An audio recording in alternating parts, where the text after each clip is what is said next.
रच करके हम पे एफआईआर डाल करके एक एक्सक्यूज बनाया जाता है कि एनडीए में क्यों जाए, और एग्जाम्पल दिया जाता है कि हम अनकंफर्टेबल महसूस कर रहे थे इसलिए, और मेरे से हो नहीं पा रहा था सरकार चलाना, इसलिए ये नैतिकता के आधार पर, अंतरात्मा की आवाज़ पर और सिद्धांत के आधार पर भ्रष्टाचार से कोई कॉम्प्रोमाइज नहीं करेंगे, इसलिए वो इस्तीफा देने का काम करेंगे। मेरा सवाल, जीरो टॉलरेंस की नीति वाले जो प्रधानमंत्री जी हैं और मुख्यमंत्री जी, पनामा पेपर घोटाले में जिन जिन लोगों का नाम आया है, मेरा पहला सवाल, क्या नीतीश कुमार जी पीएम मोदी से इसके लिए जांच की मांग करेंगे?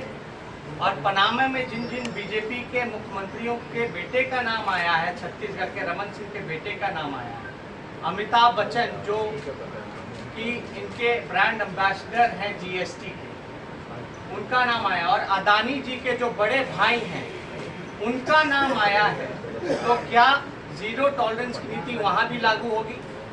आप सोचिए, अगर पनामा में लालू जी का नाम आता, हम लोगों का नाम आता, या विपक्षी दलों के कोई और नेताओं का नाम आता, तो क्या से क्या ये लोग कहते, क्या बातें होती?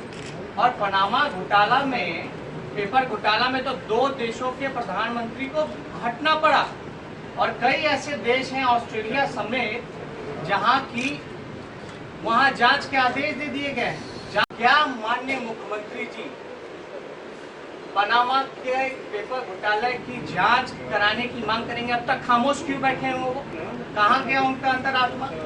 और व्यापम घोटाला में दिन पर दिन मर्डर होता जा रहा, अभी फिर एक मृत्यु हो गई है गवाह की, और सुसाइड का बहाना दे दिया गया, और लगातार गवाहों की मौत हो गई है, 50 का आंकड़ा छूट गया है। क्या व्यापम घोटाला की जांच सीबीआई करने का काम करेगी अच्छे से, निष्पक्ष होकर के? क्या ये प्रधानमंत्री जी खुद मॉनिटर कर करके जो दोषी हैं उस पर कार्रवाई करने का काम करेंगे? ये मेरा सवाल, पहला नंबर 1 सवाल है। करे ना, काम नहीं ना करना इनको, यही तो नकारात्मक पॉलिटिक्स, प्रोग्रेसिव पॉलिटिक्स नहीं है ये। This is not a progressive politics. ये सरकार, नीतीश जी बोलते हैं डेवलपमेंट के प्रति है, विकास होगा, सब लोग इसी में लगे रहेंगे, और हमने कोई गलत काम नहीं किया, जो करना करें। जब हम गलत है नहीं तो हमको डर है इन सब चीज़ों का, करें ना भाई, खुद करें। लेकिन बिहार की जनता का जो नुकसान होगा, बिहार के प्रोग्रेस का जो नुकसान होगा, डेवलपमेंट का जो नुकसान होगा, ऐसे ही अधिकारी कम है, इंजीनियर कम है, डॉक्टर कम है, इन्हीं चीज में रहेंगे क्या? फिर से जो सत्ता में आएंगी फिर इनका फाइल ढूंढेंगे, फिर दोबारा जो सत्ता में आएगी उनका फाइल ढूंढेंगे कि क्या काम हुआ। This is not a progressive politics और positive politics, this is a negative politics. तो अब इनकी नैतिकता और सिद्धांत कहाँ है? जो नया मंत्रिमंडल जो गठित हुआ है, इसमें हम बता दें कि एक सर्वे के अनुसार लगभग 75% इनके जितने मंत्री हैं, including Nitish Kumar ji, CM, deputy CM, 75% इनके जो मंत्री हैं वो दागी हैं। इस आधार की नैतिकता की बात करते हैं। कौन सा सिद्धांत? अब कहाँ अंतरात्मा इनका चला गया? और कितनी बार इनका अंतरात्मा जागता है भाई, और कितनी बार सोता है? ये अपनी सहूलियत के हिसाब से अपनी अंतरात्मा को जगाने का काम करते हैं, अपने शरीर के हिसाब से ये जगाने का काम करते हैं, और अपनी जो वाणी है, जो बोलने का काम करते हैं, उसके हिसाब से, स्वर के हिसाब से इनकी अंतरात्मा जो है वो जागती है। अब अंतरात्मा नहीं जागती, किस बात की नैतिकता की बात ये करते थे?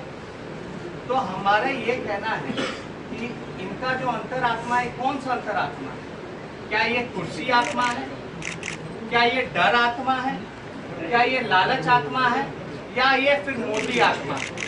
ये मुख्यमंत्री जी को ये बताना पड़ेगा, क्योंकि जिस नैतिकता और जिस अंतरात्मा की आवाज से उन्होंने इस्तीफा दिया, महागठबंधन तोड़ने का काम किया, ये बिहार की जनता और देश की जनता जानना चाहती है कि आप लोग पहले से षड्यंत्र रच करके जो डीलिंग हुई थी, स्वीट डील ये लोग करके गए हैं, उस आधार पर हमको बहाना, तेजस्वी को बहाना बना करके ये सारी घटनाएं दी गई हैं। उन्हीं की वजह से आरजेडी को वोट ट्रांसफर हुआ। सबसे बड़े सेकुलर के नेता वही है पूरे देश भर में। ये तो एरोगेंस है।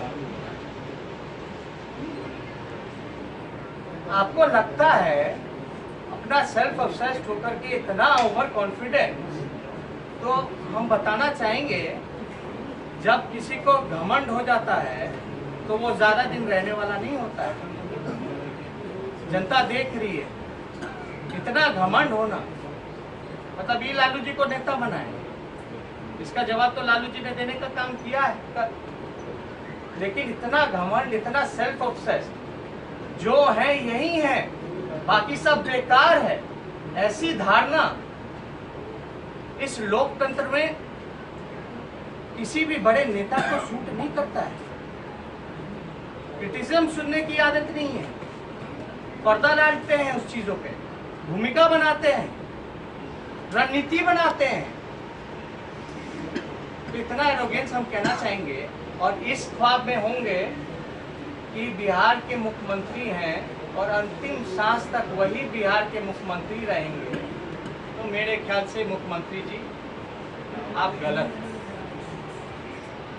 आप जो सोच रहे हैं कि आप ही परमानेंट बिहार के मुख्यमंत्री रहिएगा, अंतिम सांस तक रहिएगा, तो ये आपका घमंड जो है ये बिहार की जनता चकनाचूर कर देगी आने वाले चुनावों में। इतना घमंड मुख्यमंत्री जी के लिए ठीक नहीं है। कि अगर गठबंधन पूरा चलेगा तो नीतीश कुमार जी से हमारी यही मांग है, और बीजेपी के लोग को हम सलाह देने का काम करेंगे कि नीतीश कुमार जी से एफिडेविट पे लिखवा लें कि ये सरकार चलेगी, लिखवा।